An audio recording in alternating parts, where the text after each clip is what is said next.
Happy Wednesday, Bayang Karisa. Nandito naman po ako, si Kid Abata, no, para magbigay po ng giya. Ngayong February 28, 2024, araw ng Merkules, last Wednesday na po ng buwan. Tapos sa Friday, ano na po, Marso na. So, nakakadalawang buwan na po pala tayo sa 2024, no? So, yun. Bali may 8 races po na inilatag po para sa atin ngayong araw ng Miyerkules. Sa araw ng Biyernes po, bali 9 races po, no, na medyo marami pong entries sa Biyernes. Ngayong Miyerkules 8 karera, pero tingin ko balansyado rin po ang pagkaka-handicap, no. Yun.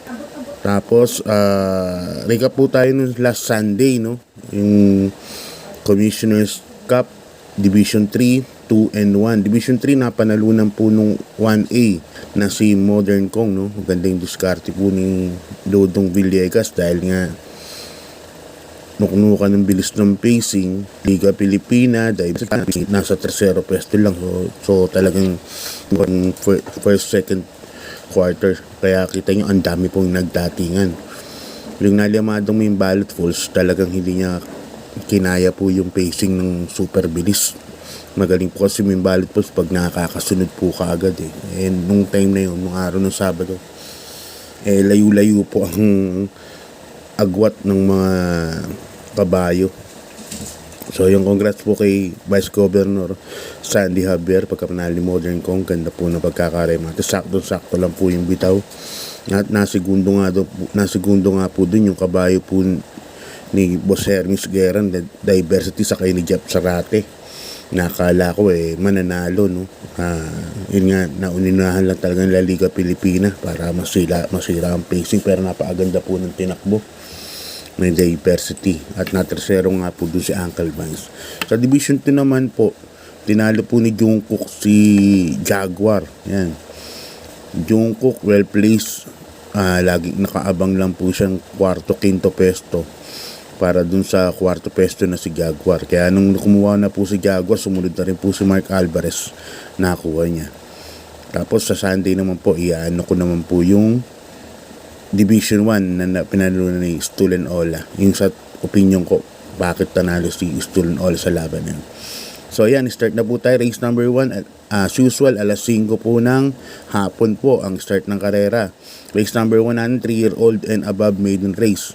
Ang distance natin, 1,200 meters kasi meron po tayong 7 runners lang po para sa race number 1. First case ko, yung galing ng sweepstakes, no, yung maiden na 6 na pinalunan po ni nakaraan ni Astig. Number 3, Spirit of Might, nasa ni Jackie Pabs Cabalejo. Nakita ko bago na po ang may-ari nito, no. Ngayon may-ari na po sila Boss Kare-Kare, no, Boss Feliciano de la Cruz, yan kay Kong Marvin Trillo. Tingin ko lamang to kasi mabilis po ito yung umabol kay Matilda, no, Spirit of Might. Kaya yan ang first kiss. So second kiss ko yung number 6 na rin, Bell Tuna, sa ni Jackie Kelvin B. Abobo, na veterano na rin po dito sa maiden na to. Yun nga lang, sa tingin ko ang disadvantage niya yung distance, no, 1,200 meters. Si Spirit of Might yan nung mahabol kay Matilda nun nung time na yun, napakalayo ni Matilda, siya segundo pwesto. Yung inaasahan natin na Band Creator of Adam, hindi po nauna dyan. Kaya sa tingin ko napakabilis po niya. Number 3, Spirit of Might. Kaya yung sa race number 1, first case kaya number 1, Spirit of Might. Second case ko, number 6. Good luck po sa inyo. Lipat na po tayo sa race number 2 natin. Class 5, 11 points to 15 points. Yan. Distance natin 1,200 meters. Dito may 7 runners po tayo, but 6 betting options lang, no. First case ko rito, number 6, Hombre, nasa ni Jackie CB Ardonia. Yan, nakababa na po ng 15 si Hombre. Diba, nasa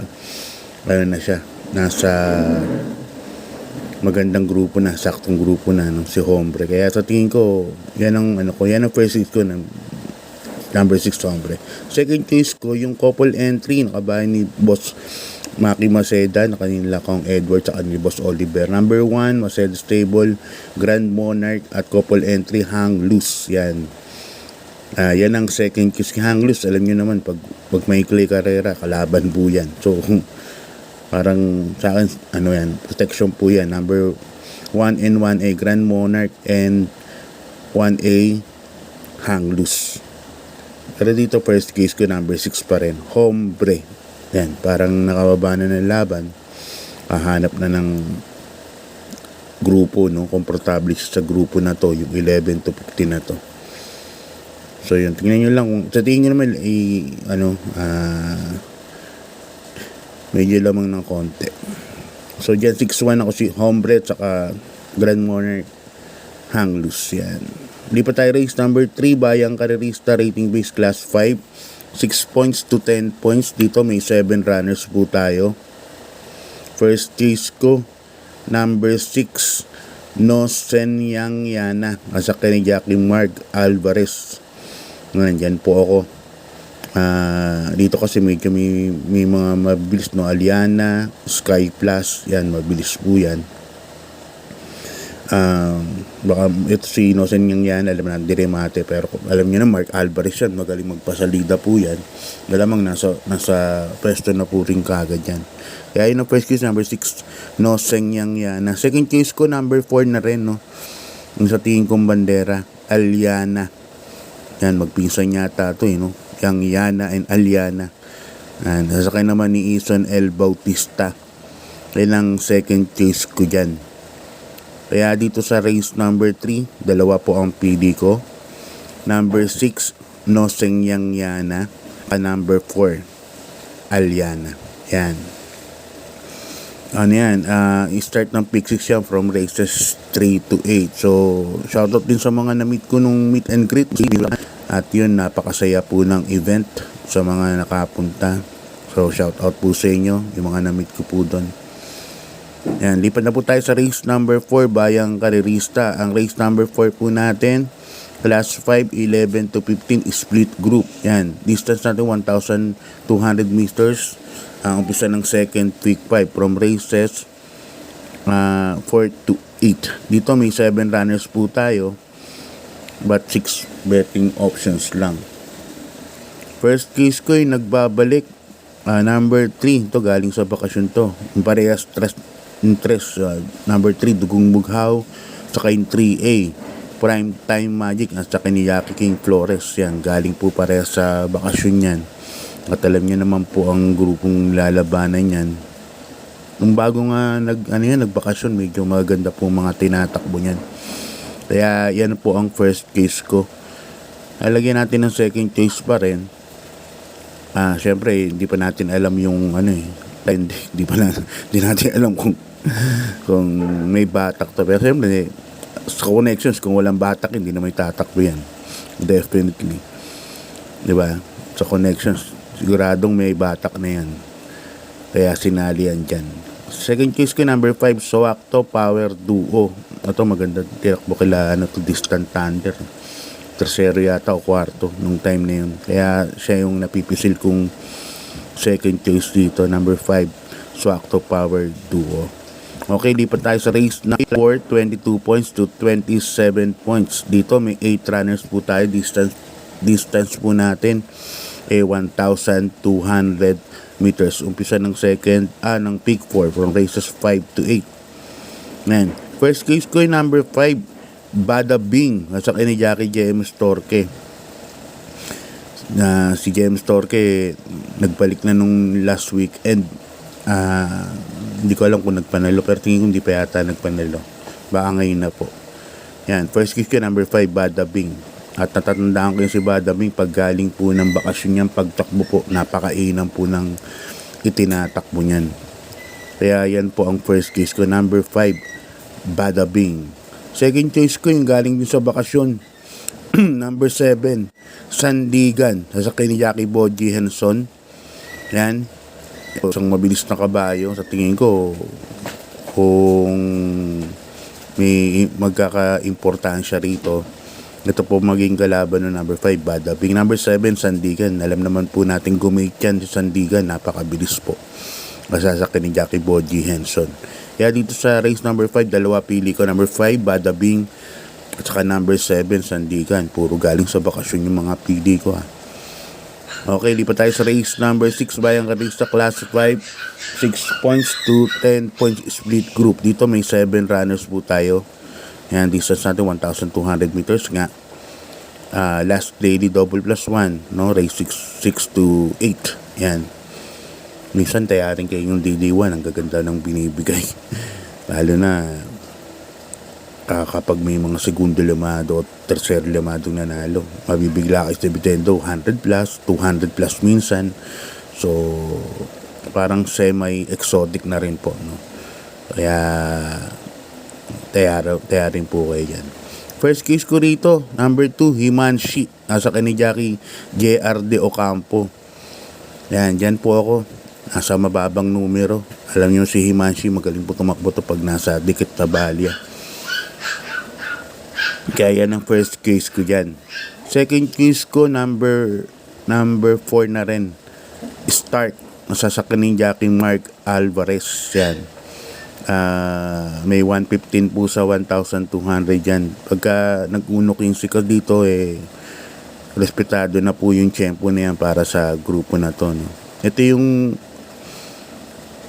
grupo na 9 and 10 na sa tingin ko, sa 5 mahirapan, no? Kaya tignan natin kung sino po yung mga labas dito o biyahe. Pero ako, number 2 Himanshi, tsaka number 4 Start po ang second choice ko. Okay, lipat na tayo sa race number 7, Bayang Karista penultimate race natin. Class 5, 5 points split group. Yan, mga placers po ng mga 5. Yan, nagsisiksika na po kami dyan sa 5 points na yan. Dito may 10 runners po tayo. First case ko, number 6, Sinag. Nasakyan na ni Alvin Guse. Natingin ko bandera po ito. Pa-rate lang po ni Jan Alvin to. Sa tingin ko mananalo. Sinag. Yan ang ano ko dyan. Parang nalalamangan na po ako dyan. Sobra kay number 6 Sinag. Kasi itong mga kalaban niya, placers po ng non-placer to, no? Umakit lang ng placer kasi natibang na segundo, natibang ng tersero. Yun, yung iba nga pababa na yun, katulad nila Be Thoughtful, pababa na po ng non-placers yan. Kaya definitely, tingin ko horse to beat dito, number 6 Sinag. Kumisaloin ako sa winner take all ito, number 6 Sinag. Lagyan kong protection, number 8 My Dear Magnolia, sa akin naman ni Boji Henson. Okay, lipat na po tayo sa last race, Bayang Karerista. Ito, class 4, 16 to 21 points split group.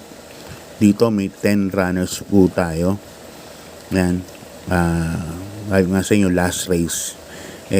Kung makukuha nyo yung mga nasa unahan ng mga dehado, ay dito po magkalat na po kayo sa last race.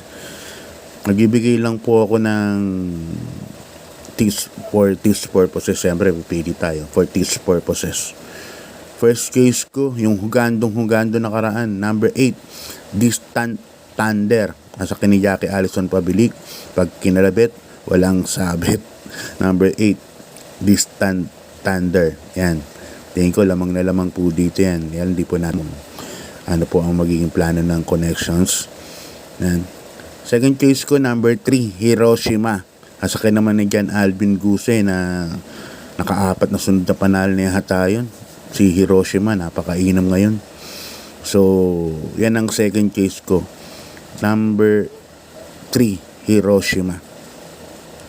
Third case ko, number 5, Lucky Nono, na sasakyan ni Mark Angelo Alvarez. So yan, last race Bayang Karista. Pero pag kami ibang kusunada kayo, tulad na Noble Promise, El Mundo, wag po kayo mawawalan yan.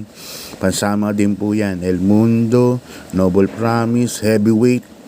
Yan, makadehado po yan. Alam nyo na, last race po. So, Bayang Karista, hanggang dito na lang.